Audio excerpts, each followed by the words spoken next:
Wildcard, when are you going to fix the Survive the Ark website? I hate not seeing a background. This is just so... Can you please fix this? Welcome back, guys, to a brand new video. Now, today, the new patch has just gone live for Ark Survival Ascended, and we're going to go through all of the patch notes in today's video in hope that there's some juicy stuff that you guys will be happy with. As many of you know, there is an issue with outposts, which we're going to check if it's actually been sorted. Now, if you guys do enjoy this video, as always, and you wouldn't mind supporting the channel, drop a like on today's video and subscribe if you're new around here. But we're going to get straight in with the patch notes right now in hope that this patch is going to be a good one. Right, so the patch notes are here, and this is for Steam, Xbox, Windows, and PlayStation, so it's all platforms. You can now go and download the update. If you are on console, you might need to restart, as sometimes it takes a little bit longer to show the patch. So, fixed Bison Saddle Jitter in multiplayer, fixed the Osidon Foliage Interaction Offset, fixed the Soulwind's Fur clipping through the saddle, fixed a VFX issue when blocking with a tech spear, fixed an issue where thralls fall through the mesh when returning to the player after possession, fixed mission dinos sometimes ending up in the mesh or on top of structures, very good, can no longer remove hostile stacks by getting into a tech bed, fixed the thralls skipping the reward section when possessing a thrall in multiplayer. The Aureliax now passes on traits to eggs correctly. That's a big fix. I know a lot of people in my LoadedCrysis cluster will be very happy with that. Reduced pelt cost for Arctic armor. Increased auto turret cost in defense outpost missions. Improved spawning of outposts and resource caches. There we go. Giga Desmodus no longer affected by UT's fear. Giga Desmodus now takes an appropriate amount of fall damage based on height. Fixed being unable to kill the Lost Queen if you have more than 5 players in a fight. There we go. That has been a major issue. That's really, really good. Hibernation support for patrols. Fixed a couple of entitlement issues. Fixed a couple of crashes. And they've added new game user settings. Outpost max allow max structures nearby. City outpost allow max structures nearby 1. Right, I'm going to need to dive into that to see what we can do. So it's I need to see what the best amount, because basically structures, I'm wondering if it's just needs to be left at 1, because this is maybe going to stop the structures which are stopping the outpost from spawning. So I might just leave it at 1 and see what some of the people are saying, and then maybe we can play around with it if needed. Also, there was a minor version the other day which I didn't cover, and they had a potential fix for the error message about connecting to mod services never going away. So let me know if that's fixed for you. And they fixed a server saving issue. Now, this is massive news if you run a server, because I was getting this issue as well, and it was causing rollbacks. And pretty much what was happening is it was trying, the world, pretty much as it said, the world was trying to save itself, and then it would fail the save, and then it will crash the server, which then it goes and does a small rollback.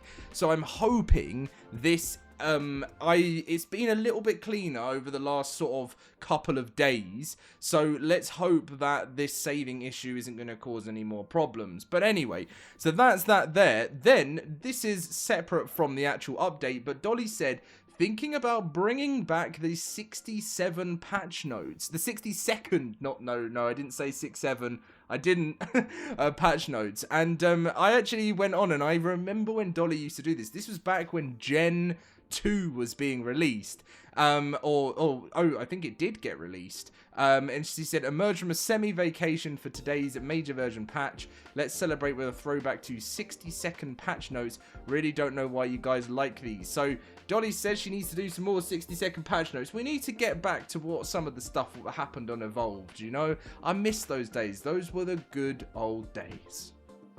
So yes, that is the official patch notes, and I don't know if they've updated it on the website, but what I can tell you is that there is, I think they have updated it, yeah, there is. What I can tell you is a new community crunch, the first proper community crunch of the year. Of course, they had the roadmap to get the year started, but the first proper community crunch when they're going to go into some details about what's coming for the game, what else is happening, because to be honest, it's all been a bit of an interesting start to the year, because Wildcard did their happy holidays, their content year in review, and then they took a break, which was interrupted because there was lots of Lost Colony stuff that needed to be fixed. And yeah, so that's pretty much what's going on. I also am expecting, I don't know when we're going to hear about it, right? But I was thinking about it on the product roadmap. Survival of the Fittest is Q1 2026. And we're already sort of coming to like the late period of January. And Q1 is January to March, right? So I'm expecting that. I wonder if it'll be Studio Wildcard or Studio Sirens that are posting about it. But I'm expecting to see this coming very soon. And I will host servers for it. But the thing is, I don't know how it's going to work at this moment in time. Because I don't know if it's going to work like... Survival of the Fittest has changed in many ways over the years. And I don't know whether people are going to they're going to open servers to the public to run on their clusters. I hope they do.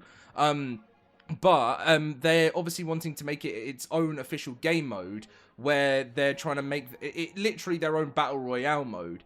I still hope, I don't know whether they're going to take this on board, I'm still hoping that with Survival of the Fittest, they're going to make it a separate download from the main game. I don't think it will be, which is a shame, but if they make it free and a separate download like it used to be on Evolved, I really think Survival of the Fittest has a chance, and if they do a launch trailer for it as well, you know, and it's free, and they focus on, if they, you know, to earn money from it, if they focus on cosmetics, I think they could have something there. But again, if it does end up inside the game, I don't know how that's going to end up. I mean, maybe if it's popular, it's just the fact that someone's decision between paying for ARK Ascended for, what, $30, and then to try out Survival of the Fittest, they might not make that decision. But if it's free, they'll give it a go. And I really think even for player count, they would get higher than the base game if they made it free, but that's my opinion. So a lot of you guys have also been asking about Bob's True Tales. When do we expect to be seeing this? We're not going to be seeing this until, for me, at least June. They said it's going to be late Q2. So I don't expect this because they're focusing right now on getting this Unreal Engine 5.7 upgrade out. And I've heard that it will be sort of mid to late April for the update for the Unreal Engine 5.7. There could always be a delay to May as well. I've said that in another video, but this is their like kind of main priority right now to get this out for the game, which is called a Magic Bullet. We've talked about that in the most recent performance update video we did. But yeah, so that's pretty much what's going on right now for the game. Everything, we're in this space right now where Wildcard are kind of just fixing stuff for Lost Colony, trying to get that DLC polished because it's missing a little bit of polish. Overall, I really enjoy the DLC. I think it's kept ARK busy, and I'm wondering what the player count's going to be like over this weekend, because someone told me that there's a really large German streamer that's playing ARK Ascended at the moment, and that's leading to a bit of the reason why ARK Ascended's doing so well. Let's have a check now before we end the video.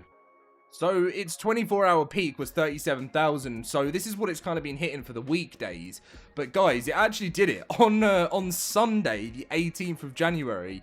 ARK Survival Ascended hit 50,000 concurrent players, which is insane. I mean, that's the first time that it's hit 50,000. Ragnarok hit 48,000.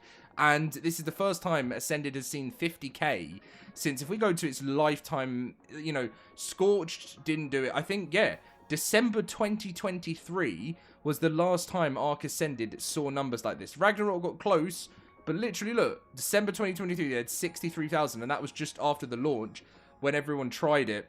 And then it kind of just really flopped and then just died from there. But yeah, 50,000 concurrent players.